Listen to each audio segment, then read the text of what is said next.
Hello everyone, मैं हूं आपका दोस्त Amit Kumar Singh and I like to welcome everyone to first demat learning platform. आज इस सेशन में हम बात करने वाले हैं वॉल्यूम एनालिसिस के ऊपर। तो जब भी आप टेक्निकल एनालिसिस में जब भी आप चार्ट्स को फॉलो करना चाहते हैं और आप बाइंग या सेलिंग अपॉर्चुनिटी अगर आप फिगर आउट करना चाहते हैं तो आपको प्राइस एनालिसिस तो करना ही है ना। उसके साथ साथ आपको वॉल्यूम एनालिसिस के ऊपर भी फोकस करना है। तो आज का सेशन हम सिर्फ और सिर्फ वॉल्यूम एनालिसिस के ऊपर ध्यान देंगे। तो लेट्स स्टार्ट द सेशन और पहले मैं अपना स्क्रीन शेयर करता हूं।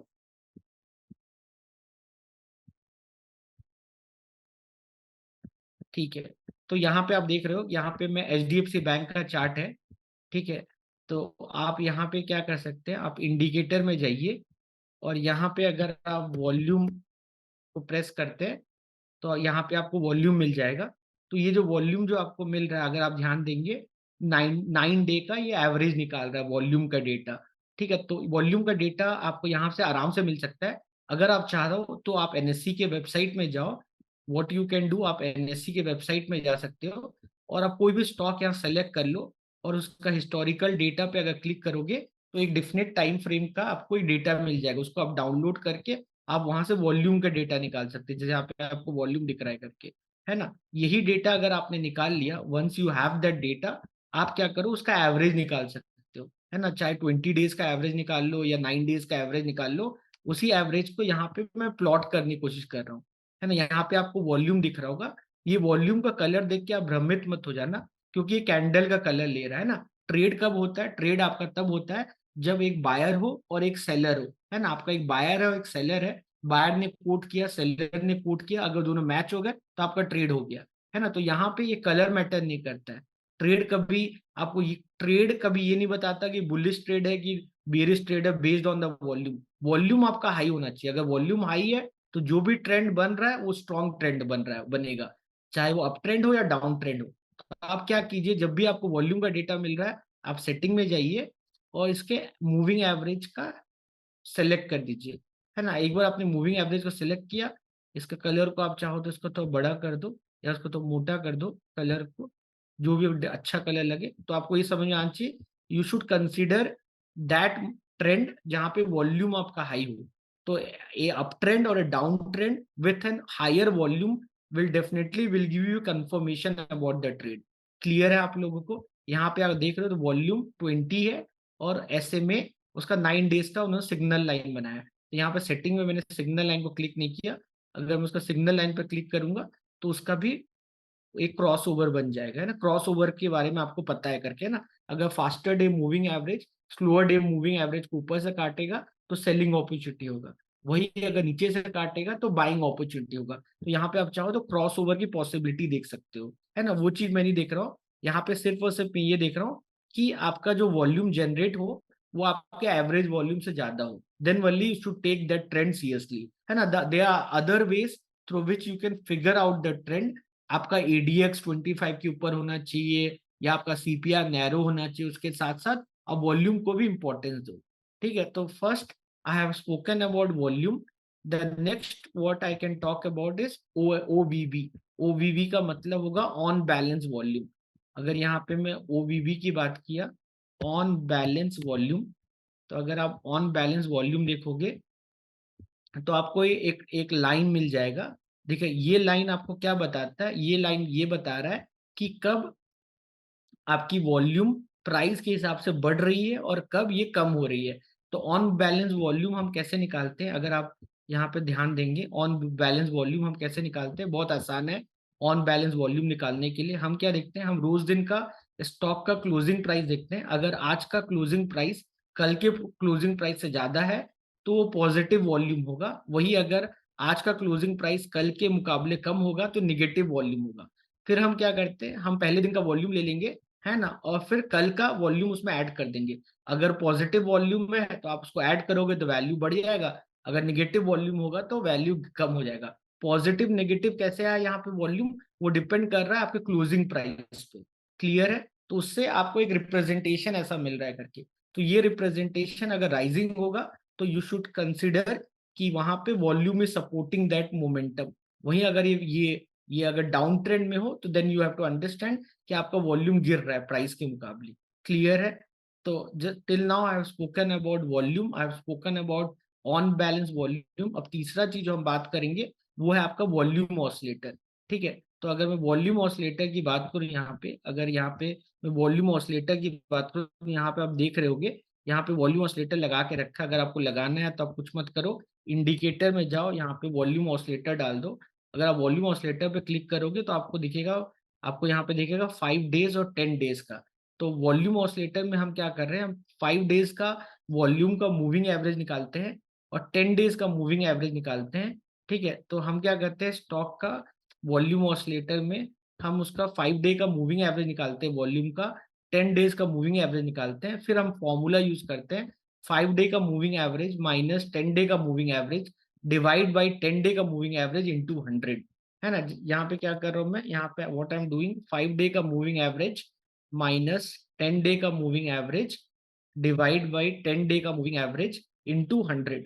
है ना, वो फॉर्मूला को यूज करके मुझे एक वैल्यू मिल जा रही है ना, जीरो से ज्यादा या जीरो से कम। अगर ये जीरो से ज्यादा है दैट मीन्स कि जो भी ट्रेंड डेवलप हो रहा है उसको you should take it seriously. वही अगर ये वैल्यू जीरो से कम है then you have to ignore that trend. है ना, जब भी आपका प्राइस बढ़े वॉल्यूम भी उसके साथ बढ़ना चाहिए, then only you should consider that as a legitimate. वही अगर आपका डाउन ट्रेंड में जा रहा है तभी आपका वॉल्यूम बढ़ना चाहिए। है ना, so either there is up trend और either there is down trend, it should be supported by volume. तो ये हो गया आपका वॉल्यूम ऑसिलेटर। है ना, वॉल्यूम ऑसिलेटर के बाद there is another tool similar to volume oscillator जिसको परसेंटेज वॉल्यूम ऑसिलेटर बोलते हैं, जो आपको ट्रेडिंग व्यू में मिलेगा। जिस अगर आपको उसको लगाना है तो that you will get in trading view, percentage volume oscillator. Let me just open trading view.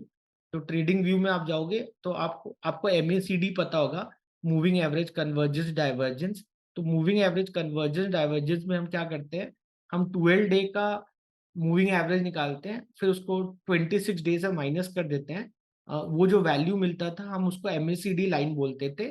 फिर उस लाइन का, उस वैल्यू का हम 9 दिन का एवरेज निकालते थे, जिसको हम सिग्नल लाइन बोलते थे। फिर एमएसीडी लाइन और सिग्नल लाइन को माइनस कर देते थे, तो जो वैल्यू आता था उसको हम हिस्टोग्राम बोलते थे। वही चीज यहाँ भी करेंगे जब हम परसेंटेज वॉल्यूम ऑसिलेटर यूज करेंगे। है ना, आप निफ्टी या बैंक निफ्टी के ऊपर वॉल्यूम से रिलेटेड कोई भी होमवर्क नहीं कर सकते। I hope that you should know this fact. In case if you don't know this fact you can let me know in the comment option, otherwise मैं अभी आपको बता दूंगा रीजन। क्योंकि आपको ये समझ आना चाहिए कि निफ्टी या bank Nifty is not a tradable asset. है ना, आप निफ्टी को ट्रेड नहीं कर सकते। अगर आपको ट्रेड करना है तो आप निफ्टी का फ्यूचर लोगे या ऑप्शन लोगे। क्लियर है, मान लो अगर मान लो मैं यहाँ पे निफ्टी फ्यूचर लेता हूँ, मान लो मैं यहाँ पे निफ्टी फ्यूचर लेता हूँ आपका, अच्छा इंडिकेटर में मैं निफ्टी फ्यूचर लिख रहा हूँ, सॉरी। तो यहाँ पे आप परसेंटेज वॉल्यूम ऑसिलेटर लिखिए, percentage volume oscillator, percentage volume oscillator आप लिखिए। ठीक है, तो once you press percentage volume oscillator तो आपको यहाँ पे एक लाइन मिल गया होगा, ये हिस्टोग्राम जैसा है, 12, 26 और 9। तो 12 डे का वॉल्यूम का एवरेज लिए हमने, फिर हमने 26 डे का वॉल्यूम का एवरेज लिया। ठीक है, तो 12 माइनस 26 जो वैल्यू निकला उसको हमने पीवीओ बोला, परसेंटेज वॉल्यूम ऑसिलेटर बोला। फिर उसका 9 डे का एवरेज निकाल लिया जिसको हमने सिग्नल लाइन बोला। ये जो आपको ये जो आपको रेड कलर का लाइन दिख रहा है वो आपका सिग्नल लाइन है, और ये जो ब्लू कलर का जो लाइन दिख रहा है ये आपका पीवीओ, परसेंटेज वॉल्यूम ऑसिलेटर। फिर उसका जो डिफरेंस निकाला उसी डिफरेंस को यहाँ पे आप हिस्टोग्राम में देख सकते हो। ठीक है, दिस सेम लाइक एमएसीडी। अगर आपको एमएसीडी समझ में आता है, in case if you have doubt with MACD you can watch my videos on MACD, you will understand that part. तो ये हो गया आपका परसेंटेज वॉल्यूम ऑसिलेटर। मान लो मैं इसको व्हाइट कलर से रिप्रेजेंट कर देता हूँ। ठीक है, ये हो गया आपका सिग्नल लाइन। सिग्नल लाइन को कुछ ऐसा कलर से रिप्रेजेंट करते हैं जो यहाँ विजिबल हो। ठीक है, और ये हो गया आपका histogram. Lal colour is not visible here. Some color which can be visible here, green. Let me try. Green is also not visible. Otherwise, I have to change the background only here.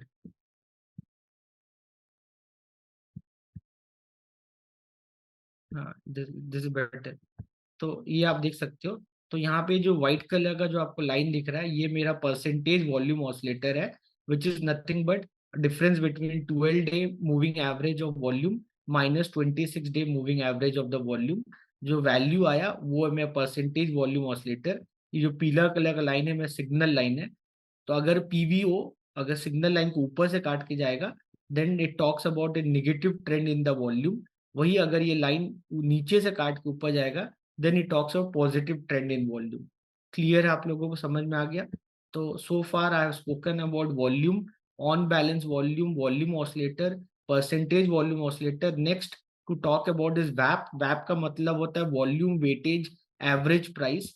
तो चाहे आप वैप की बात करो या money flow index की बात करो, आपको सबसे पहले क्या निकालना पड़ेगा? सबसे पहले आपको निकालना पड़ेगा टिपिकल प्राइस। सबसे पहले आपको निकालना पड़ेगा टिपिकल प्राइस, जो nothing but it is average of highest price, है ना, आपका lowest price and closing price का एवरेज जो होता है उसको टिपिकल प्राइस बोलते हैं। उस टिपिकल प्राइस को अगर आप वॉल्यूम से इंटू कर दोगे, तो मान लो मैं उसको टिपिकल प्राइस इंटू वॉल्यूम बोल रहा हूँ, तो वो डेटा आपको मिल गया। तो उस डेटा का आप क्यूमुलेटिव निकाल दो, है ना, फिर वॉल्यूम का क्यूमुलेटिव निकाल दो, फिर इसको इससे डिवाइड कर दो। Cumulative of typical price into volume divide by cumulative of volume कर दोगे तो आपको वैप की वैल्यू मिल जाएगी। तो वैप एनी टाइम जब आपका स्टॉक ट्रेड होता है, your stock should trade above your वैप value, है ना। अगर आपकी stock is trading above the वैप value then it talks about the bullishness on the stock. Otherwise if your stock is trading below the वैप value then you talk of bearishness on the stock. If your stock is trading above the VAP value, you can consider VAP as a support level, है ना। और vice versa, if your stock is trading below that level, you can consider that for a support level करके। तो you can consider that। तो it depends on the trade whenever you are making a trade। तो VAP is like a magnet। तो आपका stock should trade above the VAP value. VAP के साथ साथ आप 50 डे का एक्सपोनेंशियल मूविंग एवरेज यूज कर सकते हो एज अ क्रॉस ओवर, है ना, दैट विल टॉक्स अबाउट। और आपके उसके साथ आप चाहो तो एमएसीडी भी यूज कर सकते हो टू टॉक अबाउट कि ट्रेंड कैसा डेवलप हो रहा है। ठीक है, तो going further if I talk about MFI money flow index, I believe मैंने ऑलरेडी अपने प्रीवियस वीडियोस में एमएफआई की मैं बात की हुई है। तो एमएफआई में आप कुछ नहीं करते, आप टिपिकल प्राइस निकाल देते हो, जहाँ पे आप हाईएस्ट लोएस्ट क्लोजिंग का आपने एवरेज निकाल दिया, वो आपका टिपिकल प्राइस आ गया। अब टिपिकल प्राइस को आप वॉल्यूम से इंटू कर देते हो तो आपको रॉ मनी फ्लो आ जाता है। रॉ मनी फ्लो आपका पॉजिटिव होता है नेगेटिव होता है, डिपेंड करता है कि आज का टिपिकल प्राइस कल के टिपिकल प्राइस से ज्यादा है कि नहीं। अगर ज्यादा होगा तो then you will call that as a positive raw money flow. अगर नेगेटिव होगा you will call that as a negative raw money flow. Then you will take the 14-day average of positive raw money flow, you will take the 14 days average of negative raw money flow. उसका जो ratio आ गया you will call that as a money flow ratio. then you'll use a formula called 100 minus 100 divided by 1 plus ratio that will give you MFI value। तो जब भी आपको MFI value मिल गया, once you get this MFI value, ये value आपका 0 से 100 के बीच में रहेगा। if the value is between 0 to 20, it's a time that you should enter into the trade, while if this value is more than 80, then you should consider that it's already overbought, it's a time that you should exit from the trade। तो MFI बहुत अच्छा price volume weightage mechanism है, समवेट similar to वैप, है ना, जहाँ पे आप price और वॉल्यूम दोनों का अकाउंट ले रहे हो। जब भी आप वॉल्यूम की बात करते हो या वॉल्यूम ऑसिलेटर की बात करते हो या परसेंटेज वॉल्यूम ऑसिलेटर की बात करते हो, वहां पे आप सिर्फ और सिर्फ वॉल्यूम की बात कर रहे हो, there you are not accounting the price. तो जब भी हम एमएफआई की बात करते हैं या वैप की बात करते हैं, तो यहाँ पे हम प्राइस भी ले रहे हैं, यहाँ पे हम वॉल्यूम भी ले रहे हैं, है ना। तो आपको समझ में आ रहा होगा। तो एमएफआई हो गया या आपका एमएफआई हो गया या आपका वैप हो गया, they are much more better indicators than your volume और वॉल्यूम ऑसिलेटर, है ना। गोइंग फर्दर अगर मैं बात करूं, the next I have to talk about is accumulation distribution और and Chaikin money flow. तो ये दोनों एक जैसे हैं, accumulation distribution हो गया या चेक इन मनी फ्लो, दोनों एक जैसे ही है। तो यहाँ पे हम लोग क्या करते हैं, whenever you talk about accumulation distribution और चेक इन मनी फ्लो, यहाँ पे सिर्फ लास्ट स्टेप थोड़ा डिफरेंट है, अदरवाइज सेम है। तो यहाँ पे फॉर्मूला यूज करते हैं हम लोग, मनी फ्लो मल्टीप्लायर का फॉर्मूला यूज करते हैं, जिसके लिए हम क्या करते हैं, स्टॉक का क्लोजिंग माइनस लोएस्ट निकालते हैं, फिर स्टॉक का हाईएस्ट माइनस क्लोजिंग निकालते हैं, फिर इन दोनों का डिफरेंस ले लेते हैं, क्लोजिंग माइनस लोएस्ट की जो वैल्यू आई उसको हाईएस्ट माइनस क्लोजिंग से माइनस कर देते हैं, जो वैल्यू आती है that will divide with highest minus lowest, तो जो वैल्यू मिलती है उसको मनी फ्लो मल्टीप्लायर बोलते हैं। एक बार आपको मनी फ्लो मल्टीप्लायर मिल गया, once you get the money flow multiplier, उसको आप वॉल्यूम से इंटू कर दोगे, what you will get is money flow volume. एक बार आपको मनी फ्लो वॉल्यूम मिल गया, तो ये मनी फ्लो वॉल्यूम आपका मिल गया, उसको आप क्या करते हो, आप उसके उसके उसके वॉल्यूम के साथ ऐड करते जाते हो, है ना। तो ये जो वैल्यू मिलता है उसको हम लोग एक्यूमुलेशन डिस्ट्रीब्यूशन लाइन बोलते हैं। तो यहाँ कुछ नहीं किया, हमने स्टॉक का हाईएस्ट प्राइस ले लिया, क्लोजिंग प्राइस ले लिया, लोएस्ट प्राइस ले लिया, वॉल्यूम ले लिया, फिर हम निकालेंगे lowest closing price minus lowest value, highest minus closing price, और मैं निकालूंगा हाईएस्ट माइनस लोएस्ट प्राइस। फिर मैं क्या करूंगा, फिर मैं ये फॉर्मूला यूज करूंगा, दैट क्लोजिंग माइनस लोएस्ट की जो वैल्यू होगी उसको हाईएस्ट माइनस क्लोजिंग से डिवाइड करूंगा, माइनस करूंगा, divide by highest minus lowest करूंगा, है ना। यहाँ पे आप देखो, so once I do this, एक बार मैं ये करूंगा, once I do this, so I'll get what I will get, I'll call that as a money flow multiplier. What I'll got this, I'll call that this as a money flow multiplier. तो closing minus lowest minus highest minus closing, इसको मैं divide करूंगा bye highest minus lowest, तो इससे जो मुझे value मिला उसको मैं बोलूंगा मनी फ्लो मल्टीप्लायर। एक बार मुझे मनी फ्लो मल्टीप्लायर मिल गया, उसको मैं वॉल्यूम से इंटू कर दूंगा, उसको मैं क्या करूंगा, उसको मैं वॉल्यूम से इंटू कर दूंगा। एक बार मैंने उसको वॉल्यूम से इंटू कर दिया तो मुझे मनी फ्लो मल्टीप्लायर मिल गया। ठीक है, एक बार मुझे मनी फ्लो मल्टीप्लायर मिल गया, वही मेरा उस दिन का एवरेज या एक्यूमुलेशन डिस्ट्रीब्यूशन लाइन होगा। अगले दिन का मैं क्या करूंगा, इसी चीज का क्यूमुलेटिव वैल्यू निकालता जाऊंगा। एक बार मुझे ये वैल्यू मिल गई, एक बार मुझे ये वैल्यू मिल गई, तो आज का मैं क्या करूंगा, ये आज का वैल्यू हो गया, कल का वैल्यू कैसे निकालूंगा, दिस प्लस दिस, फिर कल का वैल्यू कैसे निकालूंगा, this plus this, cumulative value निकालते जाऊंगा। क्लियर है, आप लोगों को समझ में आ रहा है ना। तो आप ये कर लोगे, you will get this this kind of value, है ना। आप चाहो तो उसका ग्राफ प्लॉट कर दो, you will get the line. आपको जो what the line what you will gate, you will call that ADL, accumulation distribution line, है ना। यहाँ पे अगर मैं आपको चार्ट में दिखाऊं, है ना, अगर मैं आपको चार्ट में दिखाऊं, ये ऑन बैलेंस वॉल्यूम को मैं हटा रहा हूँ, ये आपका वॉल्यूम ऑसिलेटर है। वॉल्यूम ऑसिलेटर कैसे निकाला था मैंने, वॉल्यूम ऑसिलेटर के क्या किया था मैंने, 5 डे का मूविंग एवरेज लिया था, माइनस 10 दिन का मूविंग एवरेज लिया था, डिवाइड बाय 10 दिन का मूविंग एवरेज इंटू 100। तो ये वैल्यू अगर जीरो से ऊपर है तो देन इट्स टॉकिंग अबाउट कि वॉल्यूम राइज हो रहा है ना। वही अगर ये वैल्यू जीरो से कम है, देन ये टॉकिंग अबाउट वॉल्यूम वॉल्यूम कम हो रहा है। तो जब भी आप कोई अप ट्रेंड या डाउन ट्रेंड देखो, तो that should be supported with positive volume oscillator value. Clear है। अब इसके बाद मैंने आपसे बात किया वैप के बारे में। वैप के बारे में तो मैंने बहुत सारे वीडियोस बनाए हैं जहाँ पे मैंने वैप के बारे में बात किया है। आप वैप लगा के you can check the momentum in the stock, है ना। तो अगर आप लॉन्गर डे टाइम फ्रेम लोगे तो वैप और स्टॉक का अंडरलाइंग एसेट सेम प्राइस पे ट्रेड होगा, है ना। तो कम टाइम फ्रेम लोगे तो आपको ज्यादा क्लियरिटी मिलेगा वैप के ऊपर। ठीक है, तो you can 15 day chart would be ideal whenever you are analyzing the VAP data, that your stock should trade above the VAP value। And HDFC bank आप देखोगे तो सब चीज वैप पे ट्रेड हो रहा है।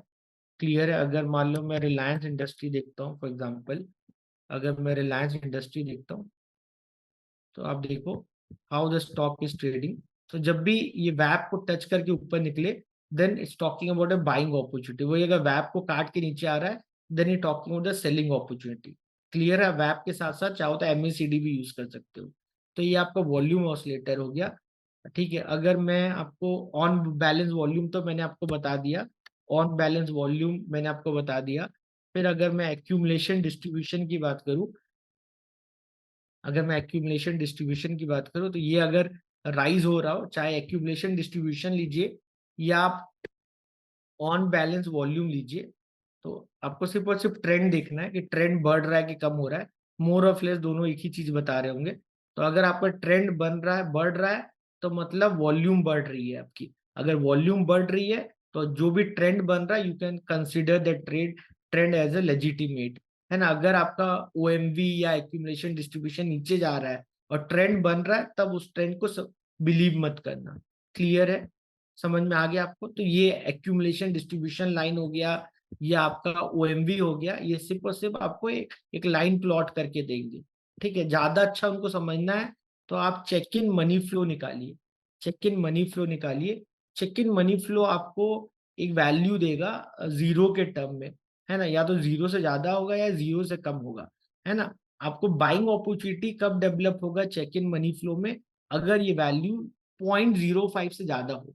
0.05 से 0.25 के बीच में अगर कोई स्टॉक का चेक इन मनी फ्लो का वैल्यू है, देन यू शुड कंसिडर कि हाँ, कि मतलब I should really go with the buying opportunity. 0.05 के आगे निकल जाना चाहिए, और maximum you should stay till 0.25।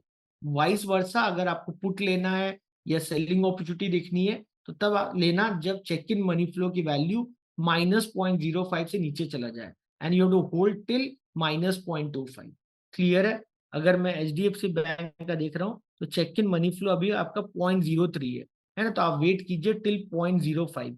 अगर ये 0.05 के ऊपर बढ़ गया तो that movement you can take the buying opportunity on HDFC bank. तो HDFC बैंक अभी थोड़ा बुलिश है। क्लियर है? समझ में आ रहा है आप लोगों को? है ना। तो अभी HDFC बैंक, अगर if you go with Chaikin money flow, तो चेक इन मनी फ्लो में कैसे कैलकुलेट होता है चेक इन मनी फ्लो?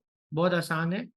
तो अगर आप चेक इन मनी फ्लो देखोगे तो जैसे हमने एक्यूमुलेशन डिस्ट्रीब्यूशन में क्लोजिंग माइनस लोएस्ट निकाला था, फिर हाईएस्ट माइनस क्लोजिंग निकाला था, फिर हाईएस्ट माइनस लोएस्ट लिया था, फिर क्या किया था, फिर डिफरेंस निकाला था। किसका डिफरेंस निकाला था?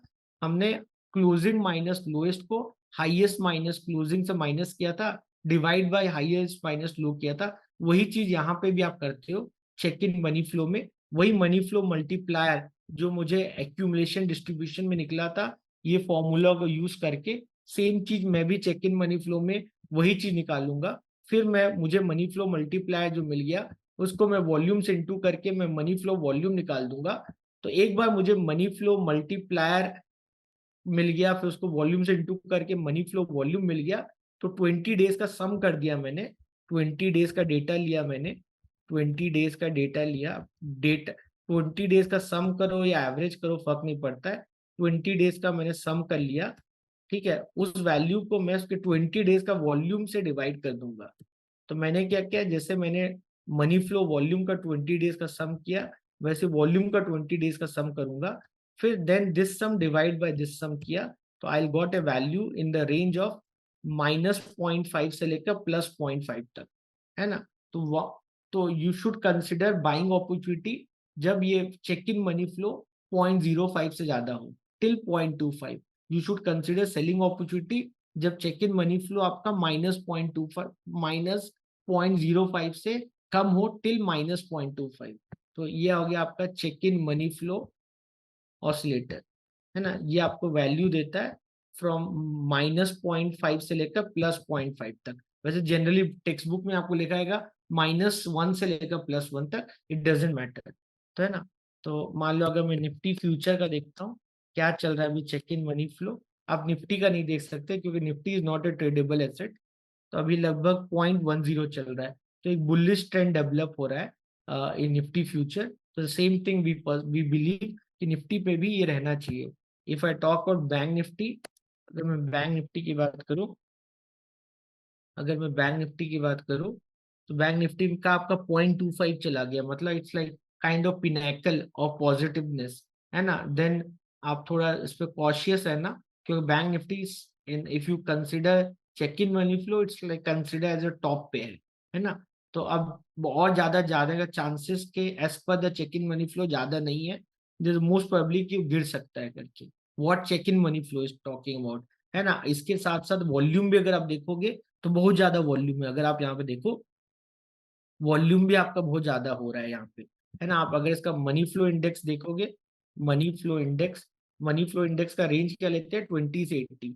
मनी फ्लो इंडेक्स भी देखोगे तो उतना ज्यादा नहीं है, but Chaikin money flow आपका kind of 0.25 kind of peak पे है।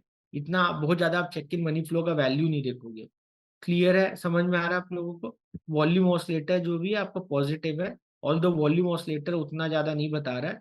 आई बिलीव बिकॉज ऑफ वोलिडिटी आपका चेक इन मनी फ्लो इतना ज्यादा बता रहा है, अदरवाइज वॉल्यूम भी उतना ज्यादा नहीं बढ़ा है। अगर आप वॉल्यूम ऑसिलेटर चेक करोगे तो वॉल्यूम ऑसिलेटर सिर्फ 18.31% है, तो उतना ज्यादा भी आपको वॉल्यूम नहीं पड़ा है। I think this higher value what you are getting, I believe that is because of the cumulative effect of price and volume. समझ में आ रहा है आप लोगों को? तो अभी तक इस सेशन में हमने बहुत सारे टूल्स के बारे में बात किया, चाहे वॉल्यूम हो या ऑन बैलेंस वॉल्यूम हो या वॉल्यूम ऑसिलेटर हो या परसेंटेज वॉल्यूम ऑसिलेटर हो या वैप हो या मनी फ्लो इंडेक्स हो या एक्यूमुलेशन डिस्ट्रीब्यूशन हो या चेक इन मनी फ्लो। तो आशा करता हूँ आपको ये क्लास अच्छा लगा होगा। अगर आपको कोई डाउट होता है तो you can use the comment option and let me know कि आपके क्या डाउट्स या कंसर्न है ना। अगर आपने हमारा चैनल सब्सक्राइब नहीं किया है तो please please please hit the like button and I will see you all in next session and don't forget to like this class. Thank you everyone. I'll see you all in next class. Take care. God bless you. Bye.